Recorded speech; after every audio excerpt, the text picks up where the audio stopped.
Hello, everyone, from a sunny and cold St. John's, Newfoundland and Labrador. My name is Janet Herron, and I am an Alumni Engagement Officer at Memorial and your host for today's event and our very first MUNalum 101 of 2022. So welcome, everyone.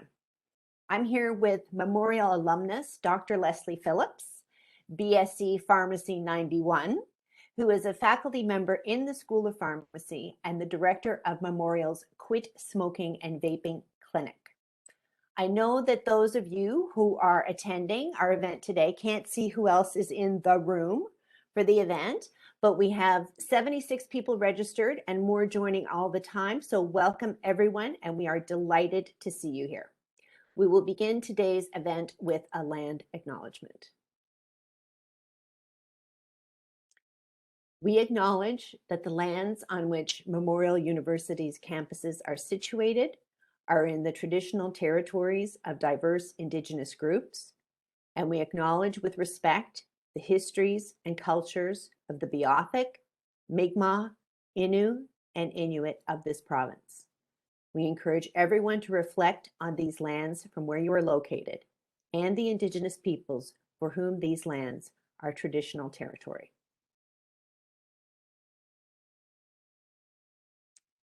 So here we at the Office of Alumni Engagement, we are focused on offering many ways for alumnus to connect with Memorial from anywhere in the world. And we're working diligently every day to create opportunities to celebrate, socialize, mentor, learn, and advance both your career and improve your life. MUNalum 101 was born out of the need to reach out to alumni during the first few months of the pandemic. It has since evolved to become a cornerstone of our Memorial Alumni Engagement activities. And we are offering the latest information on key topics from Memorial University's own experts. Embarking on new and exciting ways to build relationships within our Memorial family of over 100,000 members is absolutely vital to our evolution as an institution. Alumni are the drivers of economic, social, and cultural development across the province and beyond. So please consider getting involved with our programming. You can become a mentor with 10,000 coffees, discover opportunities to meet up with expats through Global NL, and our online book club Coastlines features a stellar selection of Newfoundland and Labrador authors. And you can find more details about these programs on our website, www.mun.ca/alumni. So thank you for joining us here today for our discussion about smoking science and quitting myths, a topic of interest and concern to many in this province and across the country and around the world, especially these days, since according to the World Health Organization, smokers are 1.5 times more likely to get severe COVID-19 symptoms. So just a few housekeeping issues. A brief Q&A will follow the presentation. I will be monitoring the Q&A function, which you will find at the bottom right of your screen. So please try to keep your questions short and post questions as soon as possible. Try not to leave that until the last minute. You will not be able to unmute your microphone or turn on your video, and you can't see other people's messages in the chat. So just so you're aware of that. We are streaming live, but this session is also being recorded, and you will all receive a link to the event in a follow-up email. So it is my great pleasure to officially introduce our very special guest today. Dr. Leslie Phillips holds a B.Sc Pharmacy, Memorial 1991, a doctorate in pharmacy from the University of British Columbia, 1993, and a postdoctoral residency in psychopharmacy, UBC Riverview Hospital, Port Coquitlam, BC. She is cross-appointed with Memorial's Faculty of Medicine, Psychiatry, and with Eastern Health's PEER program, First Episode Psychosis. Her teaching and research areas of interest include nicotine use disorders, advanced scope of practice for pharmacists, pharmacy education, medication adherence, and mental illness, including first episode psychosis. So I'm going to upload Dr. Phillips's presentation, and I'm going to pass the controls along to her and mute myself and stop my video and take it away, Dr. Phillips. Okay, thank you very much, Janet, the hostess with the mostess. And she's getting rid of her video, so I can't see her yawn. So I really appreciate that. Just kidding. So, good afternoon, everybody, and or all 8 of you. I'm just kidding. I have no idea how many people are online, but I know most of us are probably suffering from a fair degree of COVID dysphoria at this point. But I'd still like to wish everybody a happy new year. And thank you for coming out to spend these next several hours with me. I think it's an hour, maybe less. So I just wanted to say that I really do enjoy talking about smoking cessation, and I'm actually a mental health pharmacist by background. And I got into smoking cessation because, of course, about half of all the cigarettes that are smoked in North America are consumed by persons with mental illness. So almost all of my clients smoke and or vape.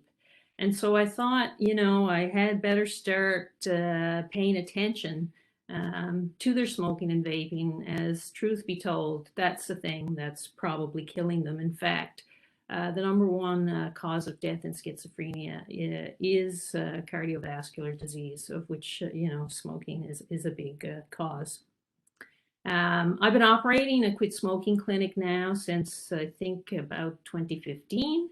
Although I'm getting some younger folks, I'd say the average age of my clients is in their 40s and 50s, and it's really common for me to hear them say, gee, I never thought I'd still be smoking at this stage of my life. And I think that's a really good segue into this today's topic about why it's so hard to quit. It's because smokers and quitters, I think, totally underestimate the power of nicotine. So just advance the slide, which I seem to be having a little bit of trouble doing. There we go. Figured it out. Smarter than your average bear sometimes. Okay, so just a quick word about my quit smoking and vaping program. It is housed in the Memorial School of Pharmacy Medication Therapy Services Clinic. And this is actually a pharmacist-led clinic that sees patients for a variety of medication-related issues. Every Tuesday, I run the quit smoking and vaping program. And this program really follows, it's evidence-based, so it follows best practice guidelines and promotes quit medication and behavioral support is the best way to quit. But having said that, we're very non-judgmental. We'll give you the education, but ultimately you will decide how you want to quit, and we will respect that.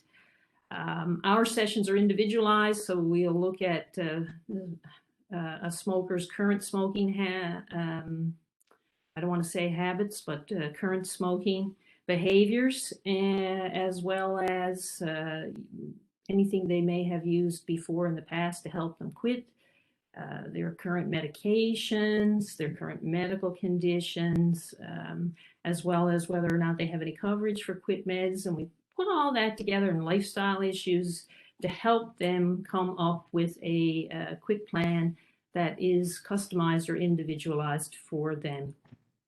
And we do this in a one-on-one session. We don't do groups at the moment, although it is something that we're looking at, but we probably would have been involved in that a bit earlier, but COVID kind of interfered with that.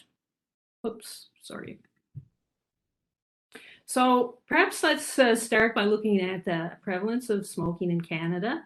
So the numbers that you see here on this map come from 2020, the Canadian Community Health Survey. And this is a telephone survey of Canadians aged 12 and older. And in 2020, approximately 13% of Canadians identified as current smokers. So that works out to be almost 5 million people in Canada who smoke. And what you'll see then in the little boxes were the provincial rates in 2020. For the territories, you'll see the information is a little bit older, so those are 2018. So you can see that the rates in the territories are quite high. If you look provincially, unfortunately, Newfoundland, Labrador has a distinction of being number one. And you don't want to be number one in this case. So we have the highest provincial rate of smoking. The government of Canada has set a goal. It's called 5 by 35. So their plan is to get the prevalence of smoking down to 5% on average by the year 2035. And I think it's a pretty lofty goal. And if we're going to achieve it, we really need to start putting priorities in a few areas. So number one, getting the current smokers to quit. I think we've gotten all the low-hanging fruit, and probably what we have left are a large proportion of pretty hardcore smokers that will find it harder to quit. We really need to do a better job at helping our clients that have mental illness quit. They tend to smoke more and smoke more heavily, and the rate of smoking in this group is not declining, and in fact it's probably 2 to 4 times that of the general population. And then finally, not going to talk about this today, but I think it's a really interesting subject. We really need to address the epidemic of youth vaping in Canada. And again, in Newfoundland, Labrador, we have really high rates of vaping in our youth. And we've essentially created a whole new population or generation, if you will, of nicotine addicts. And studies do show that individuals who vape are anywhere from 2 to 7 times more likely to go on later in life and use tobacco. So those are the things I think we sort of need to address to make a dent in the current situation. So smoking exerts an enormous toll on the health of Canadians. So it's the leading preventable cause of death worldwide and in Canada. And in Canada, it causes or leads to approximately 48,000 deaths per year. 1 in 2 smokers will actually die earlier than they should have from a smoking-related illness. On average, they'll lose about 10 years of life. Mental health patients, individuals with schizophrenia, on average die anywhere from 20 to 25 years sooner than they should have from cardiovascular disease. Smoking is the cause of 1 in 5 of all deaths in Canada, and the number of deaths related to smoking is greater than those due to alcohol, heroin, murder, suicide, motor vehicle accidents, fire, and HIV combined. 1 in 5 smokers will develop lung cancer, and in fact, smoking is 1/3 of all cancers are actually a consequence of smoking. And it's not just mortality, so it's not just about people dying. There's also a substantive amount of morbidity associated with smoking. And the morbidity to mortality ratio is estimated to be 20 to 1. So that means for every individual who dies from smoking, there are 20 more that are suffering from smoking-related illnesses. So that means we probably have about 1 million Canadians right now who are currently suffering the direct consequences of a smoking-related illness. So smoking is causally linked to multiple diseases, cardiovascular diseases, heart disease, stroke, blood clots, to name a few, respiratory diseases like COPD, a number of reproductive diseases, and a whole host of other problems, poor wound healing, poor outcomes from surgery, makes diabetes worse, makes MS worse, and also a whole host of cancers. So not just lung cancer, but a whole host of other cancers can be attributed to smoking. And we also shouldn't forget about secondhand smoke. So that's the smoke that comes as either exhaled by the smoker or from the burning tip of the cigarette. It is also a significant health hazard, and there is no risk-free level of exposure to secondhand smoke. Not depicted here, but we're also starting to be concerned about third-hand smoke. So that's the smoke that infiltrates your hair, your clothing, your furniture, your walls, etc.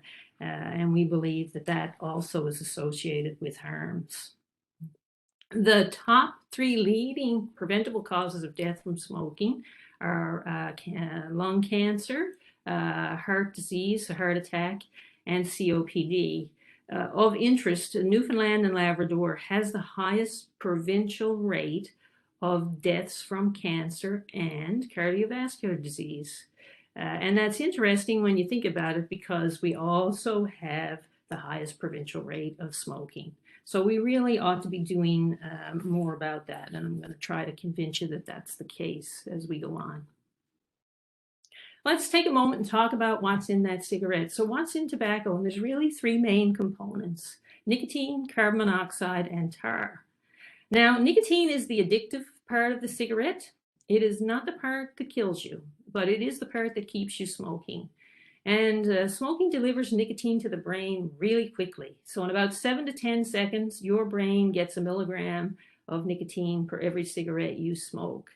And how quick something gets into the brain is what determines how addictive it is. So the faster it gets in, the more addictive it is. And smoking is the second fastest way to deliver a drug. The only faster way is if we were to inject it intravenously. The second ingredient is carbon monoxide. We know carbon monoxide is not good. We all have carbon monoxide detectors in our homes. Carbon monoxide actually attaches to a site on the red blood cell where oxygen is supposed to go on a transport protein. So it's literally grabbing oxygen by the scruff of the neck. It's like a New Yorker, if I can use the term, trying to steal a cab, and it grabs oxygen by the scruff of the neck and throws it aside and hops on the cab and rides its way to all our muscles and organs, and if we're pregnant, our fetus. And so people who smoke are not getting the oxygen supplies that they should, and their organs are not really running at peak capacity. They're kind of on leaded versus unleaded fuel, if you will. And then finally, tar. And tar is really a chemical soup. It contains anywhere from about 4,000 to 7,500 chemicals, many of which are known carcinogens. So this is the thing that kills you. And by the way, tar, contrary to popular belief, is not blocked by that plastic filter on the front part of your cigarette. Interestingly, the tobacco companies put a chemical in that filter that turns a yellowish brown when you smoke. And that's totally to make the smoker think that the filter is filtering out the tar. It is not. That is a chemical reaction. Go watch those tobacco companies. So I would just like, I guess to summarize this by saying the nicotine keeps you coming back for more, but it's the tar that kills you.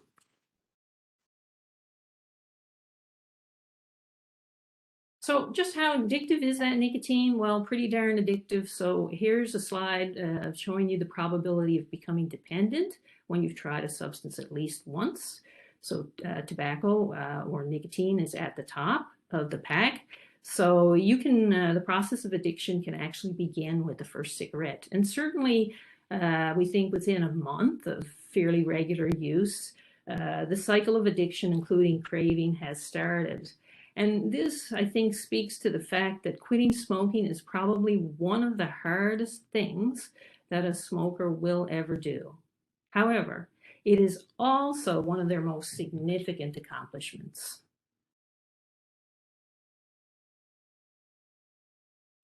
So let's take a quick look at how addiction works in the brain. So what you see here over on the right-hand side is a cross-section of Janet's brain. So this would be her forehead region over here on the right. And then down here we have, I hope you can see my cursor, but this is the midbrain and brain stem that leads down to the spinal cord, and then the back of the brain over here on the left. And so the brain is composed of specialized cells called neurons.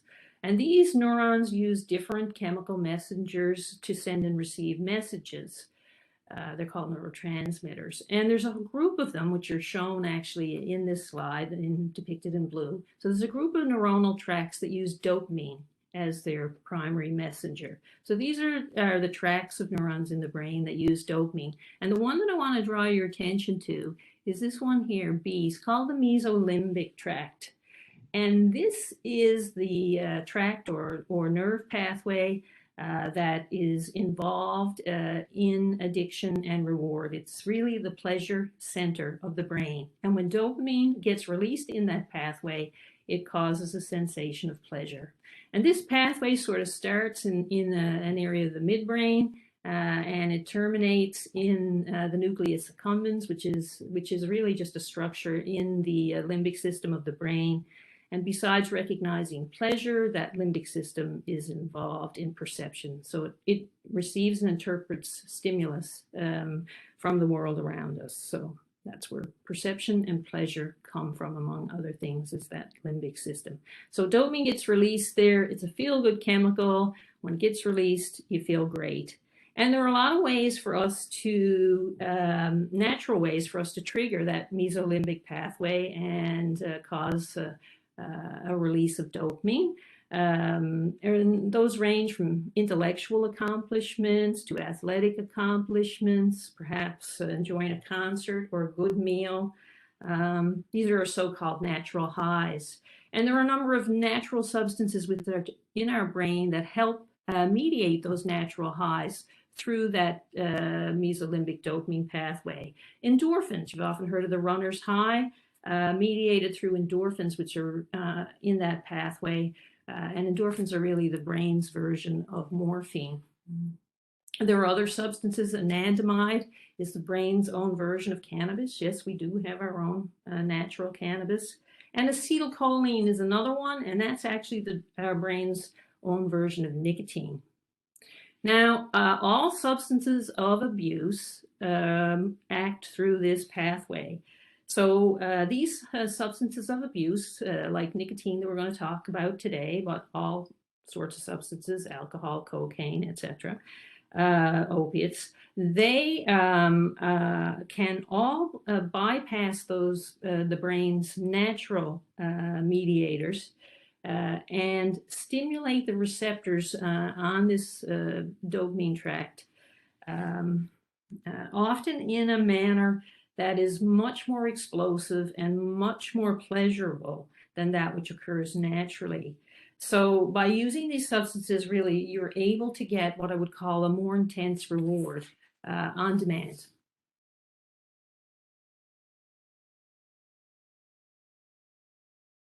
So this next slide kind of just depicts the addiction cycle.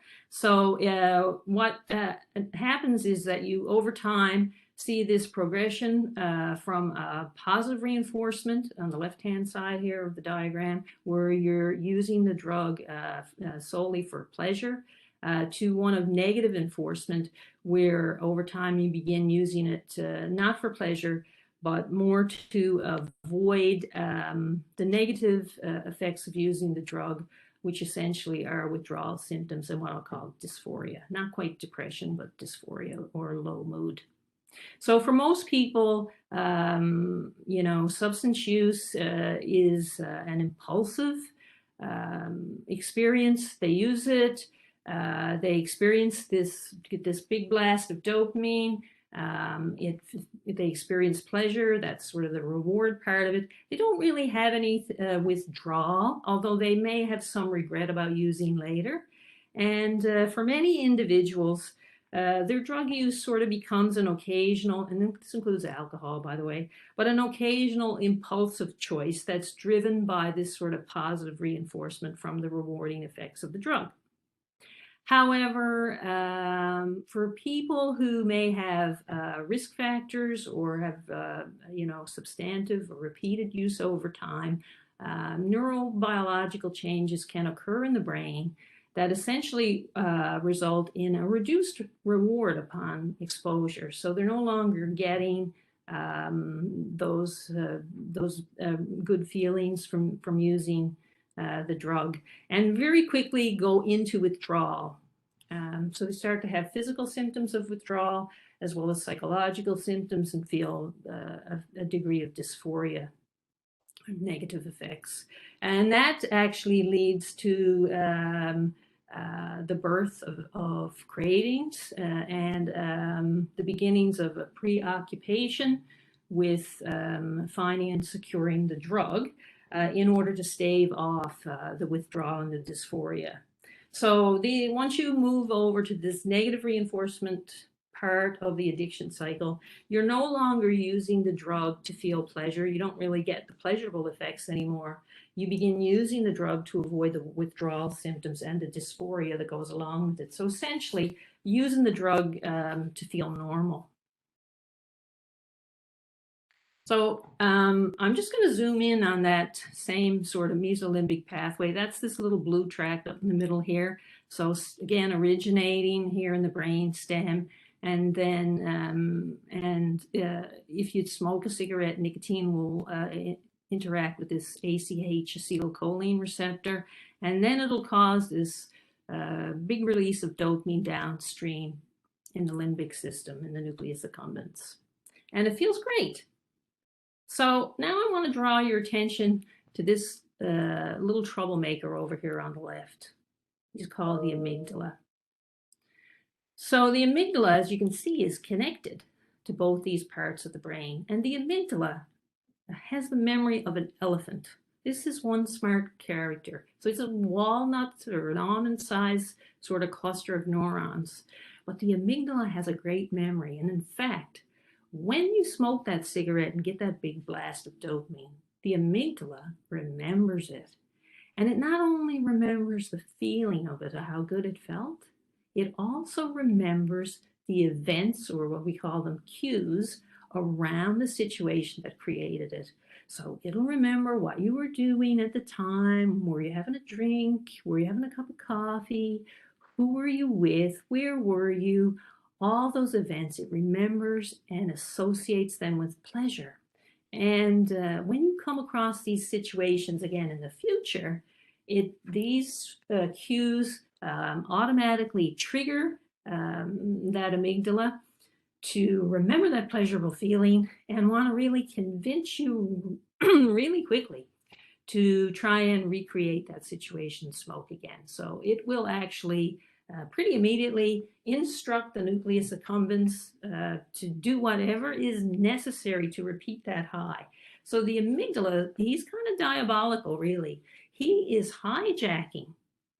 He's hijacking the system, and he is taking over. And individuals really are no longer able to have that sober second thought. They're not able to base their decisions upon should I or shouldn't I, because what are the long-term consequences of using that drug. And it makes it, this amygdala really makes it hard for people to quit or to stay quit. Excuse me, I'm just going to have a little slurp. Okay, so is it possible for us to gain the upper hand over our amygdalas? That's the question. And the answer is, fortunately, yes. So again, this is sort of the same picture as before. So here we have the brainstem area, and you smoke the cigarette, and you get this blast release of dopamine in the nucleus accumbens. And there's a little amygdala over to the left, remembering it all. So let's say you're a smoker and you've just quit. So you're pretty new into your quit, but you've gone a week or two and you haven't smoked. You're feeling pretty good. So you decide that you're going to go to a party. So you go to this party, and the first things that happens is somebody pours you a drink. Now, normally you would have a cigarette with that drink, and the amygdala knows that, and it reminds you. So it starts to automatically sow those seeds of craving. Hey, you should go have a drink. You should go have a cigarette with this drink. You know that a cigarette makes the drink better. Why don't you go have a cigarette? Go on, have one, have one. And you may briefly think about the fact that you're quitting, but not for very long, because the next thing you know, a group of your friends who were at that party who are also smokers say, hey, we're going on out for smoke break. Why don't you come join us? And before you know it, you're out there and smoking. And the next day when I talk to you, you'll tell me, yeah, I had a slip up last night. I don't know what happened. I had a few drinks. Other people were smoking. I went out and I never even thought about the fact that I was quitting. It's just like it just went right out of my mind. And very impulsively, I went out there and I smoked. And this is the power of the amygdala. It's got the upper hand. However, for a split second when you were having those cravings, there was probably an opportunity for you to think, I probably shouldn't be doing this. It didn't last very long because the amygdala initially has the balance of power.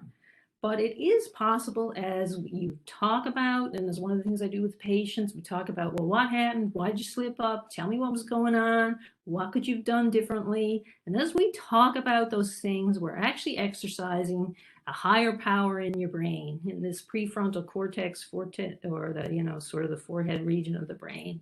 And this starts to send out connections every time we use it, more and more connections to the amygdala. And over time, it is possible for this, what we call the reflective reward system, to get control over that amygdala, and the balance of power will shift. And that takes time and practice. Really have to exercise it. And this is essentially the biological basis of willpower. And smokers have to learn over time to be exposed to these cues or these situations in which they normally smoked and not smoke, so that the amygdala finally learns there's no point in me getting on this person's back about having a cigarette. They're not going to have a cigarette because I've been here before and they don't give me one. And eventually the amygdala starts to give up. But that takes time. In the meantime, quit medications really help. So this just shows zooming in on that mesolimbic dopamine pathway. Here's a cigarette. It's actually the nicotine from the cigarette that binds to a receptor on the nerve cell that then causes this flood or release of dopamine downstream that makes you happy. Of course, you don't stay happy for very long. In fact, as you continue to smoke, it's not really happiness that you feel. Very quickly, the dopamine dissipates and you don't feel so great, and you start to have the dysphoria and some of the withdrawal symptoms, irritability, trouble sleeping, anxiety, and that leads to the generation of cravings, and your amygdala reminds you, it's time to give me another smoke. So the cigarette is very, very, very efficient at maximizing this cycle of addiction. In fact, it's an engineering marvel, really. It is the best drug delivery device, without question, that I have ever seen. And it is the only drug I know of that is actually designed to kill 1 and 2 users when used as directed.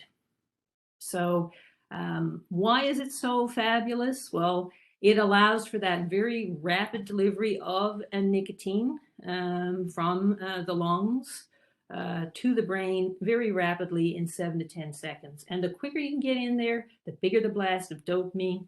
The bigger the blast of dopamine, the bigger the reward. And it does so in a pulsatile fashion. And we know that pulsatile use also facilitates addiction. So I'm going to zoom in on that little nicotine receptor. Here it is. Kind of looks like a pair of legs, and they're closed down at the ankles. So this is the nicotine receptor, and it spends most of its life in this resting state. You can think of it kind of as a doorway into the cell, and the door's closed. It's not locked, but it's closed. Now, when some nicotine from a cigarette approaches it, the nicotine will actually bind onto the receptor, and when it does, it causes that receptor to open. So the door opens. And it causes a series of biochemical events within the neuron that eventually leads to this big dump of dopamine downstream and that feel-good feeling. Not too long after, that nicotine receptor becomes desensitized. So when it's desensitized, not only is the door closed, it's bolted shut. So it's impervious to nicotine when it's desensitized. So it doesn't matter how much nicotine comes creeping around and knocking on the receptor door. The receptor is shut. It's down for the day. It's not answering. I really shouldn't say down today. It's not down that long. But how long does it take a nicotine receptor to go from this resting state to being desensitized? Well, it takes about 5 minutes. How long does it take to smoke a cigarette? Well, it takes about 5 minutes. The tobacco companies have deliberately designed the cigarette to be a certain size to contain just enough nicotine to maximize the amount of time that that receptor is available to interact with the nicotine. If there was too much nicotine in it, it would just be a waste. And if it wasn't enough, they wouldn't maximize your addiction. Genius. All right. How long does it take for a receptor who is desensitized to resensitize and open back up for business? Well, that takes about 45 minutes. For most smokers, what do you think the average length of time is between smokes? It's 45 minutes. And if you smoke one cigarette every 45 minutes, and let's say you're awake somewhere between 16 to 18 hours a day, unless you have small kids, that equates to about 20 to 25 cigarettes a day. Well, how many cigarettes do the cigarette companies put in a pack of cigarettes? If you're in Newfoundland, 20, and I think on the mainland, 25. So they know exactly what's needed. They know the right size of the cigarette and how many to put in a pack, because the only thing they're interested in is maximizing your addiction, so they have a customer for life. They're not interested in your well-being. They want you to buy their product. So how do we treat nicotine addiction? What's available in our, I'll call it smoking cessation pharmacy? There are really three first-line treatments: nicotine replacement therapies, bupropion, and varenicline. You can forget these. Nicotine vaccine, we really haven't gone anywhere in that. And these all work by either sort of mimicking the actions of nicotine or increasing dopamine downstream. And there are, when it comes to nicotine replacement therapies, these are non-prescription. There's a lot of options. There's the long-acting patch. You put it on your skin. It releases nicotine slowly through your skin over a period of about 24 hours. And then there are a number of these short-acting products which release nicotine more quickly, anywhere in probably 30 seconds to 5 minutes, but they are shorter acting and they last about 10 to 20 minutes. And we know the best way to use these is in combination. So using typically a long-acting patch with a short-acting product. And the reason for that, I'm going to explain to you with this little graph. So what you see here on the y-axis is the nicotine blood concentrations over time, and then down along the bottom is the time. So this is and the blue little green jagged lines are someone who's smoking. You can see they're smoking about once an hour. So they have a cigarette, their nicotine level goes right up, and then it starts to drop back, and they feel uncomfortable, and they have another smoke, and so on throughout the day. If we put a nicotine patch on them, their nicotine blood levels would be somewhere here in this sort of orangey, pinkish red area. And you can see it's probably enough to keep away most withdrawal, but it sometimes for a lot of smokers doesn't completely eliminate cravings because it doesn't give them those nice little highs of nicotine that they get from pulsatile smoking. If you throw in the patch, if you throw in a short-acting product on top of the patch, you can actually increase your nicotine levels, and which is depicted here in the green. So you get much higher levels of nicotine sort of on demand when you use the short-acting product when you have a craving, and it more mimics the nicotine profile of the smoker, probably explains why it's more successful. Then we have two prescription drugs, bupropion, also known as Zyban, which is also marketed as an antidepressant. This one we think works not on the nicotine receptor, but it does increase dopamine downstream. And then we've got this drug varenicline or Champex, which is another prescription product that behaves very similarly to nicotine. Those are the three first line. We do have a natural health product called cytosine or Crave. It is available in Canada. You can find it in some outlets, mostly in Ontario. It's pretty hard to find it anywhere else, but you can order it online. It's been used in the UK for decades, and it's about as effective as using a nicotine patch. It's capsules that you take. The problem with this product is the pretty heavy pill burden. So you have to take a lot of capsules, especially early on. And so it takes a certain kind of individual, I think, to commit to that. But it might be reasonable for somebody who prefers a natural health product. Okay, so besides addiction, we've got a lot of erroneous beliefs about quitting that also make it challenging for smokers to quit. And the first one of those is this idea that smoking is a bad habit, or that smokers should pay for their quit out of the money that they're saving from not smoking. I mean, come on, folks. After all, it is the smoker's fault, isn't it? They should be able to stop if they wanted to. A lot of people think about or think that way. Well, I want to challenge people's thoughts about that. So the first thing I want to say is that smoking is the most important preventative intervention we will ever make, and is often the most neglected by healthcare professionals. We tend to ignore it a lot, but it is the most important thing that a smoker will ever do, to quit smoking. So this slide shows you how powerful an intervention it is. This is a systematic review looking at the reduction in mortality from cardiovascular disease if these various interventions on the left-hand side were implemented. So if we implemented broadly smoking cessation, we'd have a 30% reduction in deaths from cardiovascular disease. If we use statin therapies for high cholesterol, we put everybody on a statin, 29%.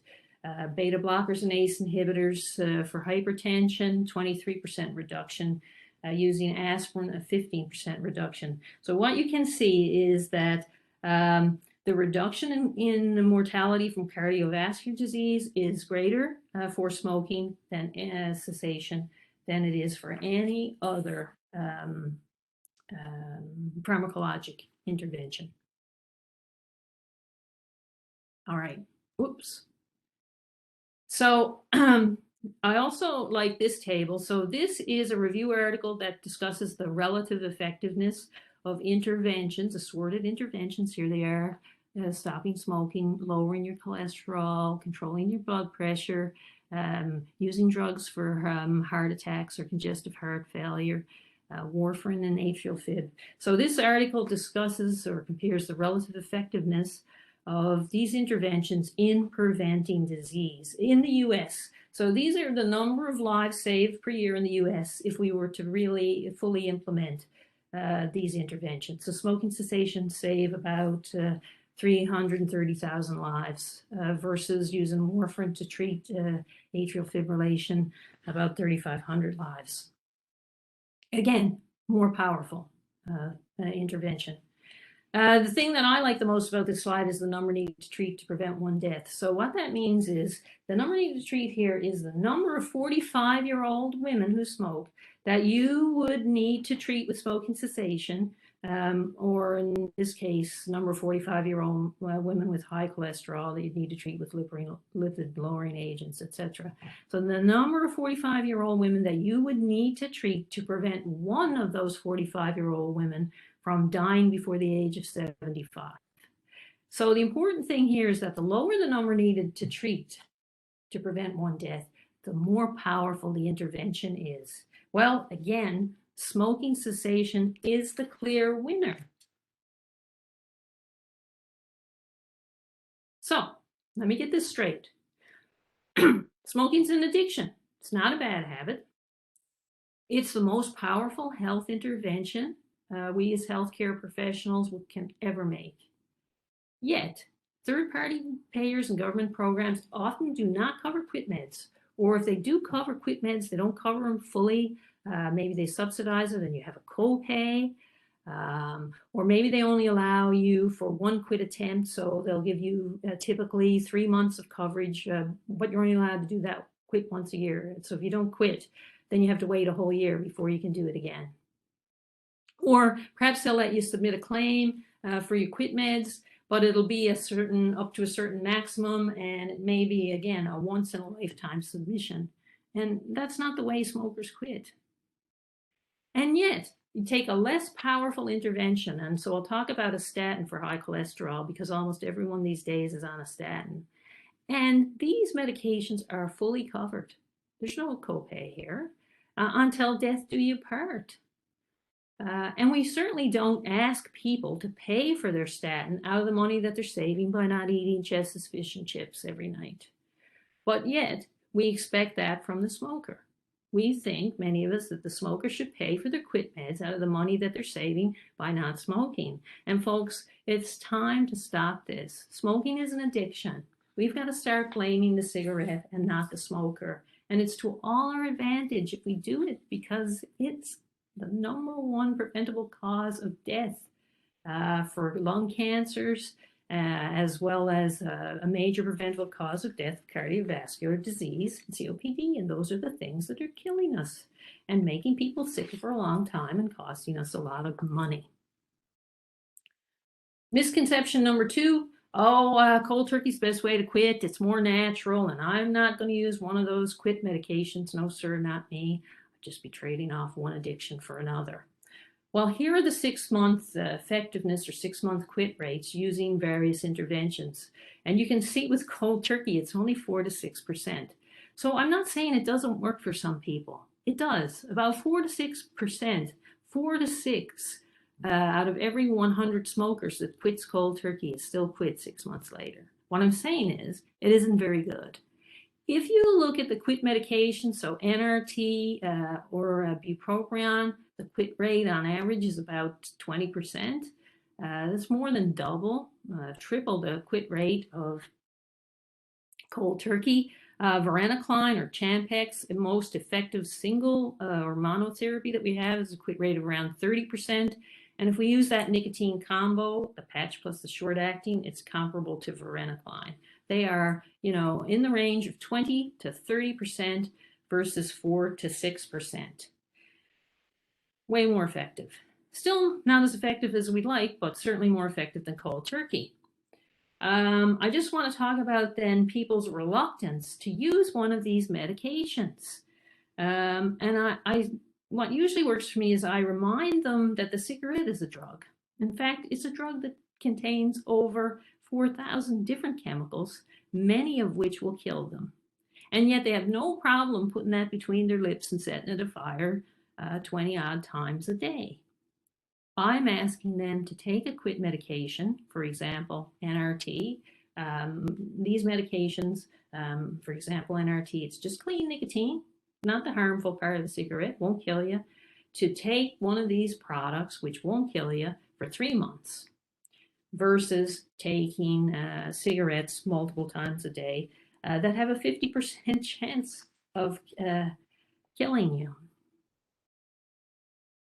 As well, I might add that nicotine replacement drugs, and these drugs are not anywhere near as addictive as nicotine from a cigarette, and that's because they don't get delivered to your brain that quickly. Another common misconception: I can't quit smoking because smoking's my stress reliever. It is the only thing that relaxes me. Well, folks, nicotine is a stimulant. Stimulants raise blood pressure and heart rate. They cause anxiety. They cause insomnia. These are not features that you want in a stress relieving product. So smoking actually does not cause stress relief. But here's why smokers think that it does. And that's because smokers are regularly in a state of nicotine withdrawal, including when they're stressed. And so they're feeling stressed, but they're also in nicotine withdrawal, and that makes the stress even worse. So they go out and they have a smoke. So here's what's happening. They're getting relief from that nicotine withdrawal by smoking. And so these feelings of anxiety, restlessness, being keyed up, being hyper alert, they start to subside, and the smoker feels better. And that's why they believe that it's reducing their stress. It's not. It's reducing the nicotine withdrawal that they're also in at the time that is misinterpreted as stress relief. And also, when you think about it, they are going out and taking a break from their worries. And while they're smoking, they are deep breathing, which is great for stress. The problem is if you deep breathe with a cigarette, you're sucking back or deep breathing in over 4,000 chemicals. So you just got to learn to take that break and deep breathe, but do it without the smoke. Quitting misconception number 4. Oh, you got to take a patch off if you smoke, whatever you do. If you smoke while you're on that patch, you're going to have a heart attack. And healthcare professionals, there's still healthcare professionals out there that say this to patients. Or here's another one. Make sure you put that nicotine patch on above your heart. You don't want to damage your heart. Or you can't use a nicotine patch if you have a cardiac patient. This is all a bunch of bunk, folks. There are dozens and dozens of studies that show that nicotine does not increase the risk of heart attack or stroke or death, and that even high-dose nicotine in combination with smoking does not cause any short-term adverse effects on the heart. And in fact, the use of nicotine patches, even in people who are currently experiencing myocardial ischemia or arrhythmias or acute coronary symptoms, does not aggravate those conditions. So in fact, you can use nicotine in folks with cardiovascular disease, and these people really need to stop smoking. Misconception number 5. Okay, Champex. Oh, can't use that. I've been on the internet or I've heard from my friends, like this drug will kill you. It causes all kinds of behavioral changes, agitation, aggression, anger, depression, anxiety, suicide, psychosis, mood disorder, you name it. Champex makes you crazy. Don't want to use that. Really? Okay. So there was so much hype about this that we actually did a really good multi-center, multinational study published in 2016 called the Eagle Study. And what this study did was that it randomized smokers, state-of-the-art design, beautiful study, to receive either a placebo or a nicotine patch or a bupropion or a Champex pill. And they didn't know what they were getting. So for example, if you got randomized to Champex, you took a Champex tablet, but you also received a placebo bupropion, a placebo nicotine patch, and a placebo pill. If you were in the placebo group, you took your placebo, but you also got placebo versions of the other drugs. So you didn't know what you were on, and the investigators didn't know what you were taking. And they designed this study specifically to look at these neuropsychiatric events. So all these aggression, agitation, paranoia, psychosis, suicidal ideation, etc. And in this study, they had about 8,000 smokers. Approximately half of them had psychiatric illness going into the study, and the other 4,000 did not. Now, when you compare, this is the number of psychiatric events or neuropsychiatric events at the end of the study. There were, as you can see, larger numbers of neuropsych events in the psychiatric group versus the non-psychiatric group. And of course there would be. They have psychiatric illness. Of course they're going to have anxiety. Of course they're going to have depression.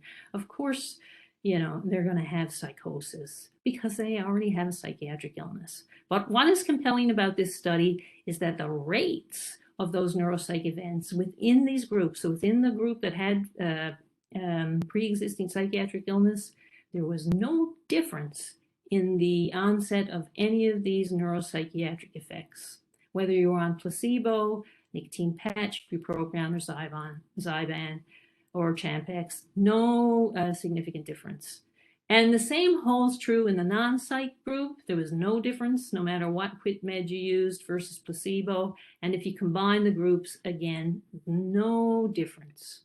So what we figured out is that in fact there is no significant increase in neuropsych events when you quit if you use Zyban or if you use varenicline versus placebo. These are great, these are fine to use, and this was a wonderful thing because we were afraid to use varenicline for a long time in psych populations, and remember that they smoke heavily and varenicline is the most effective agent. So now we feel we can use those and feel better about it.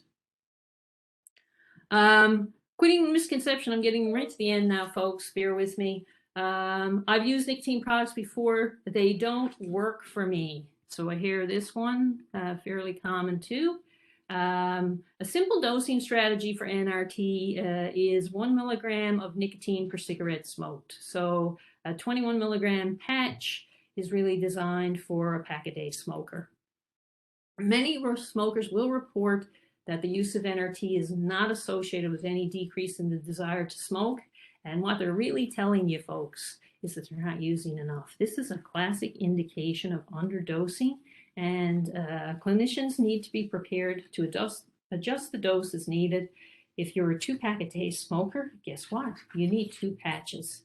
And we know that the combo of the patch plus a short-acting product to be used when needed for cravings works even better. So we have to do a better job at dosing these products. So what are the common causes of relapse? Here they are: not using a quit medication, poor adherence to that quit medication, so not using it as prescribed, not using a high enough dose, not using it for long enough, so getting overconfident and thinking you don't need it, and the next thing you know, you're smoking. Having cigarettes on hand, folks, that's a bad strategy. If you have a craving and you have cigarettes on hand, you're going to increase the chance that you're going to reach for one. This thinking you can have just one. You can't. Nicotine is addiction. It's a corny little saying I have for my smokers, but you're only a puff away from a pack a day, and it's true. And finally, not having a plan to identify and manage triggers. So things like coffee and alcohol and being around other smokers and driving and stress. You got to have ways to deal with this besides smoking. And that's part of the smoking plan that we develop.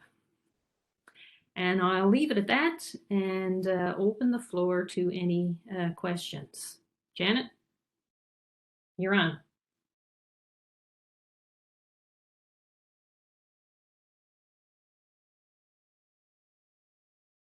I am back, and thank you so much, Dr. Phillips, for giving us such incredibly useful information on what, of course, is the single most preventable cause of premature death and disease in the world, including Canada.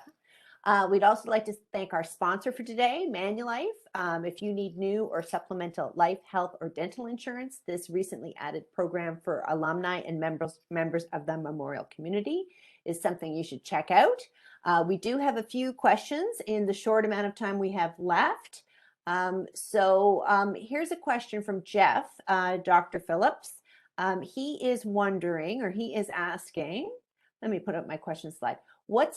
Years ago, cigarette companies were caught and made to pay, but were they made to reduce the addictive chemicals in their cigarettes? No, they haven't. So there is some movement afoot, and I believe New Zealand is sort of leading the way in that, about reducing the amount of nicotine or even having nicotine-free cigarettes.